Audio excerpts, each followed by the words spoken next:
Welcome to the Kim B. Davis Show. Here we'll talk to the leaders in technology, culture, business, and the arts. We'll cover politics, advocacy, motherhood, writing, mental health, and mostly we'll focus on hope. Join Kim B. Davis, author, playwright, radio personality, event consultant, professional speaker on the Kim B. Davis Show.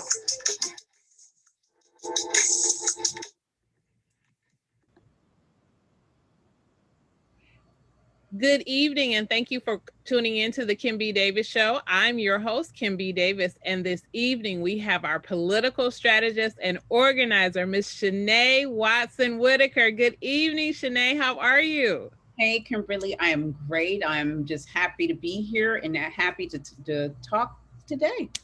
Excellent, excellent. So let's get right to our topic. So today we are talking about Black elected women leaders Yes. under threat. Yes. So I read this fascinating article on PBS News Hour, and they were talking about several particular Black women who were elected to office and the things that they experienced. This was before January 6th. Yes. And so, first off, because you have shared information on this broadcast before about some of your experiences, why do you think that it is so difficult, or why Black women face such harassments or threats when they get into office? I think it's because, number one, we still have 400 years of systemic oppression, misogynoir as well. So, we're seen as, a stepping stool for most of Americans, and they don't take us seriously as leaders, even though there are Black women who are doing dynamic work from the vice president on down to our local people at our city councils. So there's just the stereotypes that people have to deal with. It's also the mammyism that you deal with and the muling that you deal with in social services and social justice and politics, that you're supposed to be everybody's mommy and taking care of everybody. So you have that dynamic. And with a lot of elected officials, they feel like, especially Black women, I've worked for one, they feel like they want to just get things done, but then they have to explain themselves why. Well, why? And then you have to overly explain yourself or overly present yourself, or to stay away from a caricature that's created in the press or by their colleagues in office. Mm-hmm, mm-hmm. So I want to give you a case study that came out of that PBS News Hour. So State Rep Kaya Morris, who was elected in 2015, became the first Black woman elected to office in 26 years in Vermont. Yes. This is Vermont. And one of the things that she said was the same passion and advocacy and get up, let's get the community organized, got her into office, yet put a target on her back. She talked about going to the police and not being believed. She talked about um, trying to get people to understand that when she's at home, that this is her private property, that this is um, her space. So, Mm-hmm. meaning if you are a constituent and you happen to live in my neighborhood, that doesn't mean that you get to walk up to my child who's playing on the front sidewalk, playing hopscotch dolls, or the boys are playing football or whatever it is. They're on their own property, minding their business. You don't get to walk up to someone's child and say, your mother should be ashamed, or whatever it is. Tell me, because it seems like we our society as a whole has become emboldened, and it's almost like celebrity obsessed culture. And I don't want to put politicians in that same realm. However, there are some people that seem to enjoy that type of notoriety. And when you get people who come into office who really want to do the job, and that's it, they fall prey to some of these things. Share your thoughts on that. It's also an entitlement of Black bodies as well. With Miss Morris, she had to resign out of Mm-hmm. fear of her life being threatened and the constant harassment that she went through. And it was one specific person that would constantly harass her over and over and over again, to the point that she had to leave office and accomplish what that person wanted her to do, because he couldn't believe that someone like her could be an elected official in Vermont, liberal Yes. Vermont, universal health care, Bernie Sanders, Vermont, very racist. And she, time after time after time, pleaded and asked for help, but she was constantly harassed. It seemed like everything was stacked against her and her leadership and what she was trying to accomplish. It was like the people there, not the people who elected her, but the people who were opposed to her, put up every obstacle to ensure that she would not succeed. It was like the same thing on a macro level. Barack Obama, there was an obsession with making sure that he didn't accomplish anything, and it was projected on her by this terrifying individual who who's just out there. Mm-hmm. Mm-hmm. And you're absolutely correct. She did resign from her position 3 months before her term was up. And she said, and I quote, "It is mentally exhausting to live in constant fear, feeling like you're in a state of constant flight or fight and not knowing who to trust." I thought, wow. And she said between her and her neighbors, there were 26 incidents of everything from break-ins to voicemails to tweets to explicit messages, all different types of things.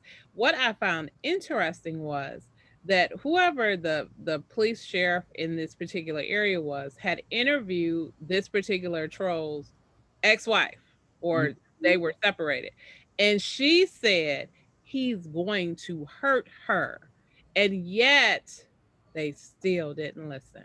Good old boy network. I mean, you can go back to the 30s, 40s, and 50s, where Black people would say they were being harassed. Black leaders would say they were being harassed, and law enforcement would turn a blind eye or just not take it seriously. And it's a constant thing that you see with Black women all the time. I mean, look at Kamala Harris and how she's treated online, the threats that she's received.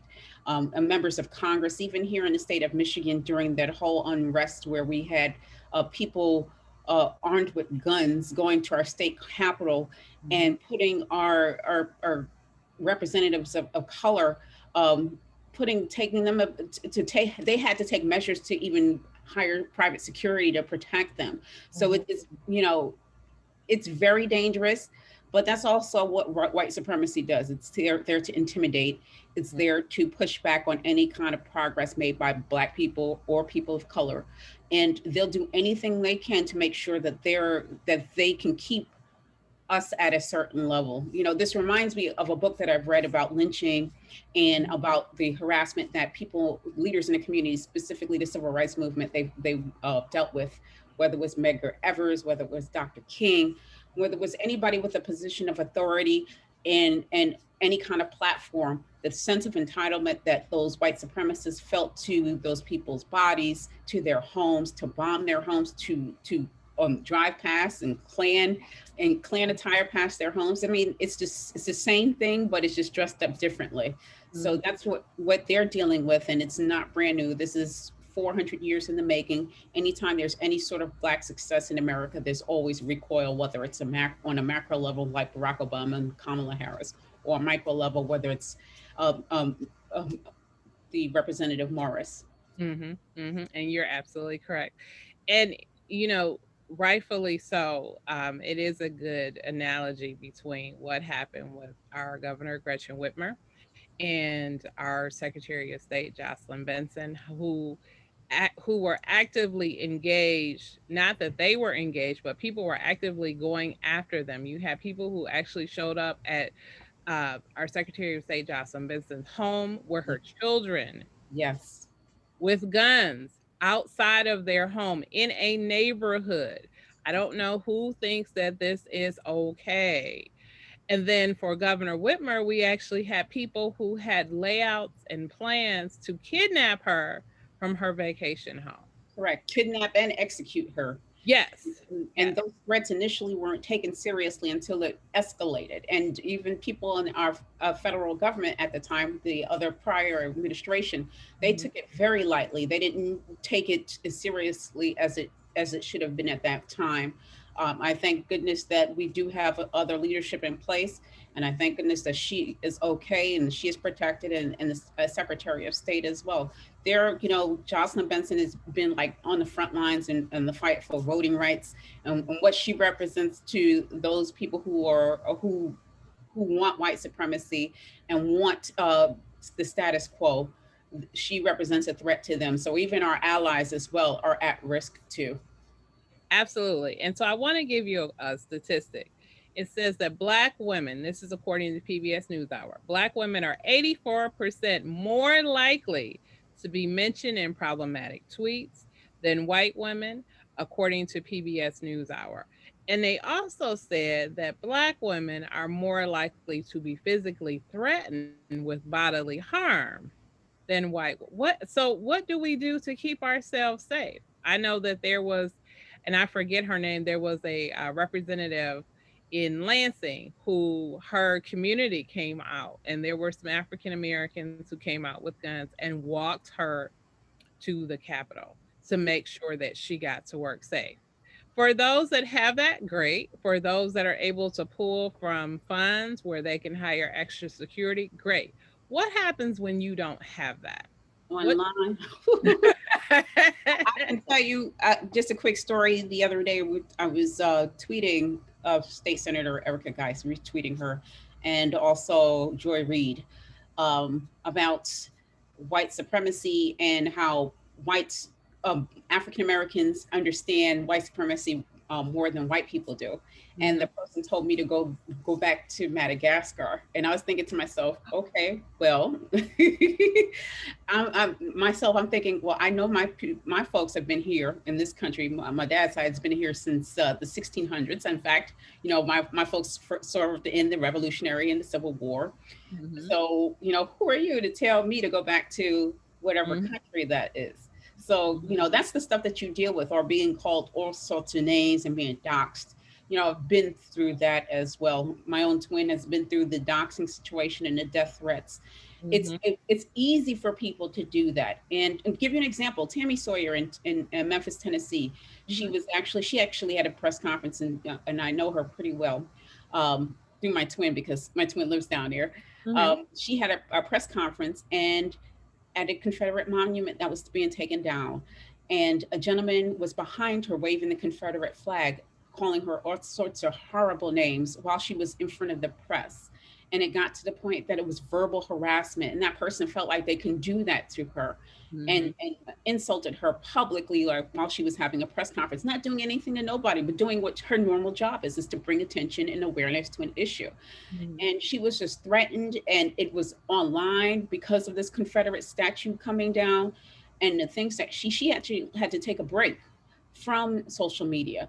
So Black women are under attack. If you stand up against white supremacy, we're targets to that. White women can do that, but they don't feel that harassment. There's like an added barrier, not just racism, but it's racism and sexism to combine. So Black women are under attack. If we stand up against white supremacy, there's always a blowback. And like I said, it's on a macro and a micro level that people just can't take it. They can't take seeing Black women in positions of power and decision making.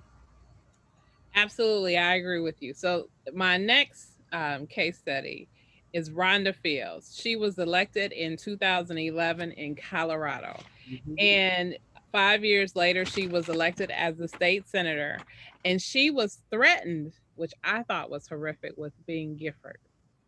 And if we remember, it was Congresswoman Giffords who was shot in the head at a political event Mhm.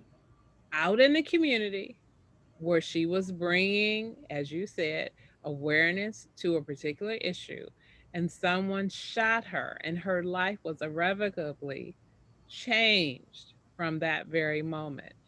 And so now, when I read that, I thought, wow, this is serious.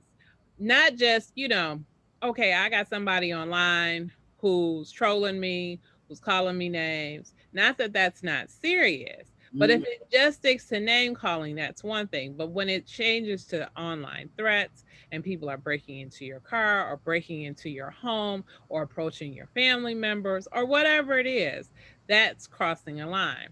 But I think about what happened on January 6th. And I know that since then, and we've seen it from different lawmakers, people of color, who've all said the same thing. We've had to increase security. I have to be careful where I'm going. I need to make sure that my staff is safe because it's not just about me, it's also about my staff.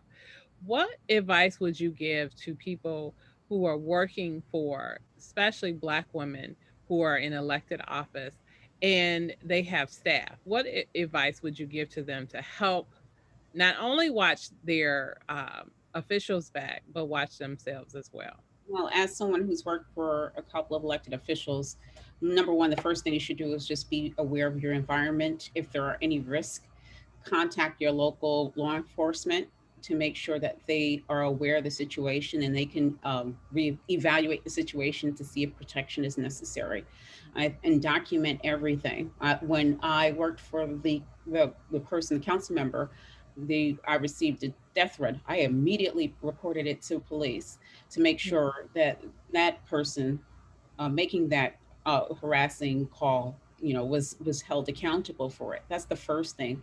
Just Mhm. be aware of the circumstances and try to diffuse the situation. If you can't leave the situation, you don't deserve to be harassed. If Mhm. it's on the phone, hang up. You don't deserve that. That is not a part of the job description. You don't deserve to be harassed there. If you are at your home and they come to your home, call the police. Mhm. You don't deserve to be harassed there as well. You have a job, you represent that elected official, but once you go home, you are on your own and representing yourself. You deserve that break. So Mhm. I just wanted to be people to be safe and just to be cognizant of the people that are out there. There are some crazy people out there, and there are some people who aren't crazy but are that will target your elected official because of some odd thing or another. But just to be aware and also let that elected official know what's going on. Always keep them in the loop of any circumstances that are happening. But again, the first thing you should do is contact the authorities. Absolutely. I like what you said about documenting because I think that's one of the things that oftentimes is missing. People will say, well, what happened? What did they do? Well, they've been caught. Do you have proof of it? And people typically don't because they haven't saved it. And Correct. it reminds me of when women have issues with stalkers. And a lot of times it is very difficult to prove that someone is stalking you. So you have to continue to document.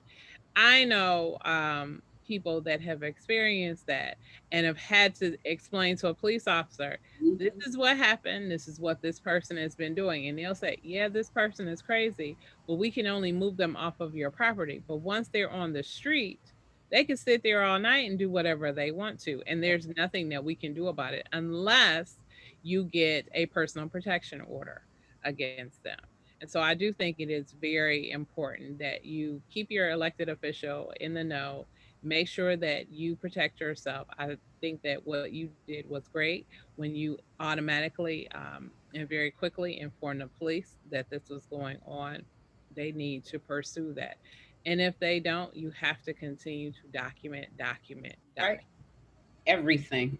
And that's a part of the job anyway. When you work for an elected official, you're supposed to document just about everything you do except going to the bathroom or eating. So, Exactly, exactly. I remember that when I worked for city council in Detroit, that was one of the things, you document your miles, you document your time, you document who you went to a meeting with, what you discussed.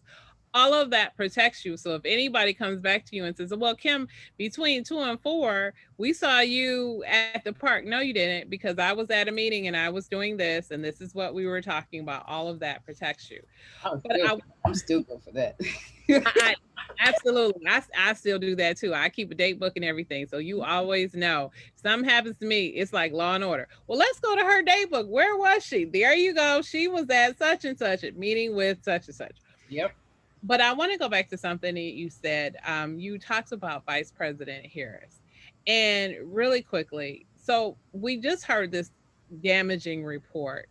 And a lot of people are saying, oh, she's making these missteps. She's not prepared. Why did we send her to the White House? All these different things.